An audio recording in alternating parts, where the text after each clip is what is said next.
was a natural disaster that was imminent and it was headed our way, and only a few people knew about it, how much do you think they'd tell us?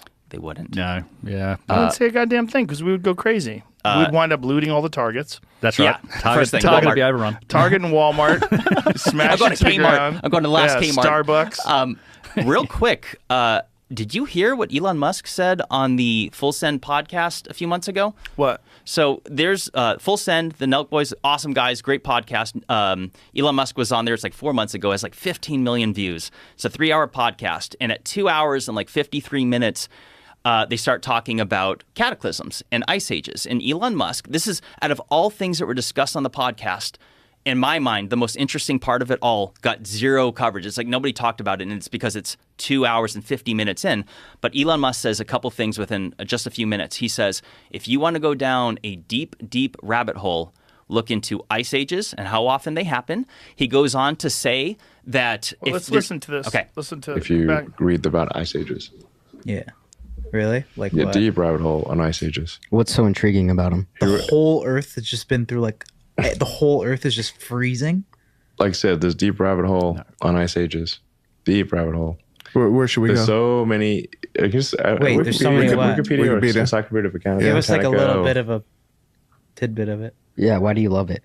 What I love it. I mean, I think it's just interesting So interesting. That's that crazy. that how much Earth's climate has changed, and even where the magnetically where the poles are has shifted over time. So, anyway, there's also been times where in the past where our galaxy has like collided with another galaxy. That probably threw things for a bit of a loop at the time. What, is there like a conspiracy when it comes to ice ages or anything like that? Or is Not really, no. Oh, okay. When was the last ice age? How long ago was that? Well, we're technically in sort of an ice age right now, although it depends on what you call an ice age. What happened to global warming? Wait, but yeah, how so? Like, what defines an ice age at that point? Global warming's Like I not said, like it's cool deep anymore. rabbit- Elon, is it? it's a deep rabbit hole. What do you do when you go down a deep rabbit hole, though? Is it YouTube videos, books, or how do you educate yourself on Basically this? go all over Wikipedia? the internet and books and clicking around the internet, Googling Wikipedia, YouTube, whatever.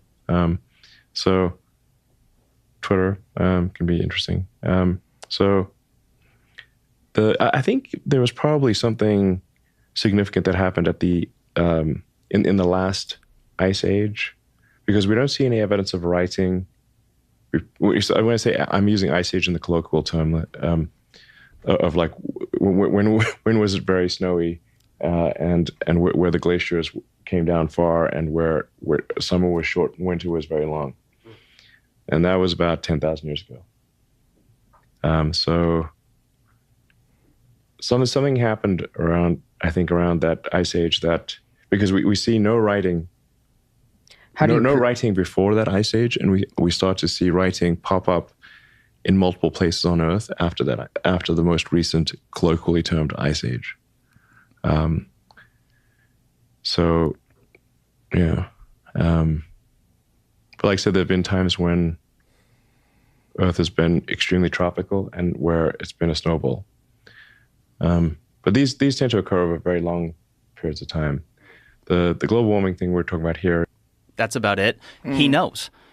For such a unbelievably smart individual and as rich and powerful as he is, I look at these topics that we're into: cataclysms, Younger Dryas, lost ancient technology. Magnetic poles. That's the one thing. I would the like to dive scary into one. that. Yeah.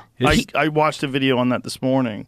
The Adam and Eve video. Oh yeah, the Chan Thomas thing. Jesus Christ. That's an interesting one. And Is that how much of that is agreed upon? That there could be a time where the magnetic poles actually shift. So this is science. They say that the last one was like 778,000 years ago, and we're like something like 200,000 years overdue. But the Adam and Eve story, the theory of that is that it happens in cycles of 6,500 years, and that it's a 90-degree flip, but 6 days later, or on the seventh day, it corrects itself. The planet flips, not just correct. It's a planet flip 90-degree, and that because of it, the Earth essentially does a standstill. The sun will basically stay in the same spot, causing heating like we've never experienced, and that the wind and the waters continue with their momentum. Because essentially the wind travels at approximately 1,000 miles an hour at the equator.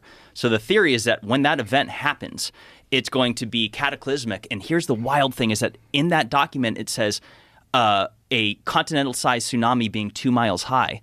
Well, I showed you the Emikusi volcano in Africa in the Sahara, which is at 11,300 feet, that has salt as well as evidence of gastropods, sea life. That's 2 miles high. Yes. And I'm like, it's just, it would make a lot of sense. Like if you look at the Bible and involving like Revelations and it's saying like 6 days. 6 days on the seventh day, God rested. In that document, it says 6 days things start simmering down a bit, and by day 7 things are starting over new. So, what's the science behind this complete reversal of the magnetic poles? So, real quick, this is the part that sets me off about this is that any article you ever read on this, it makes it crystal clear that this will not be apocalyptic.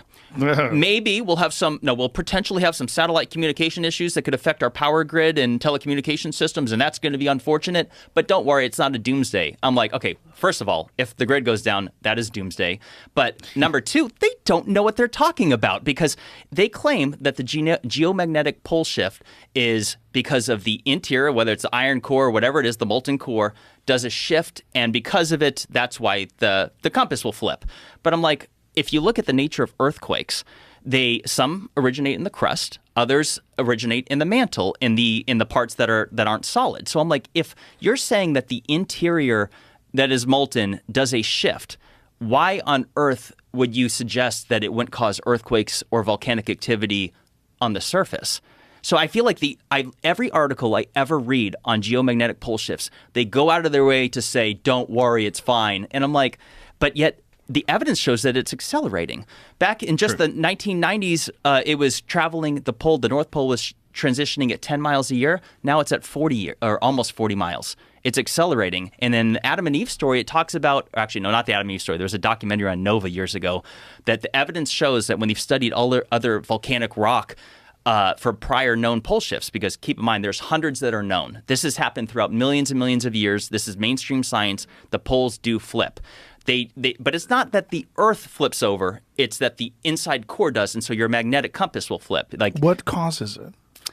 So whatever that molten core is, it does a shift inside. It allegedly happens in cycles, and we're long overdue. And when it happens, the other theory is that the Earth's shields will be diminished.